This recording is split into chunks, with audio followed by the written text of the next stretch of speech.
Hello, my name's David Clark. I'm an active member of a number of campaign groups trying to save Skirningham from housing development. Just behind me is Darlington Golf Club, and the developer initially wanted to put houses on the golf course and pick it up and relocate it just literally less than a mile where we are at the moment.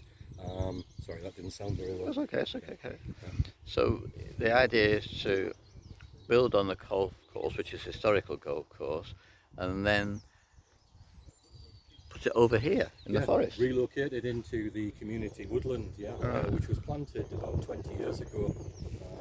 Now, nobody's ever said during our campaigning that we'll never need any more houses. We'll always need more housing, but it's got to be the right amount in the right place at the right time. And currently, the government has its own housing delivery targets, and Darlington is actually 382% above the government's target. A government planning inspector in 2021 actually said that Darlington has a 17-year supply of housing land at the moment. So that's before Skirningham Garden Village gets built. It's before another garden village at Barmpton Lane gets built. So why do we need this many houses? We don't. It's all about corporate greed and money when we should be protecting the environment. Yeah. If you put, want to put some pictures in it or some videos, I can tell you. What a drawing. So black poplars, the Woodland Trust are actually saying that the black poplars are Britain's native tree, most endangered native tree. We think there's around about 10,000 native black poplars in the UK. The females are very, very rare, and we're actually told that there could be as little as 600 to 700 in the whole of the UK. I'm actually stood right next to one here. Sadly, we lost it in Storm Arwen. It came down, but we were in here last year and the place looked like it had been snowing in the summertime. It was just literally covered in seed, but thankfully we did take a lot of seed, and we've got some people that have actually taken cuttings off this tree. It's a very rare tree, and they're growing at the moment, so hopefully we might be able to get some siblings growing from this tree. We also think this is a female poplar as well on the side, but she is still actually alive.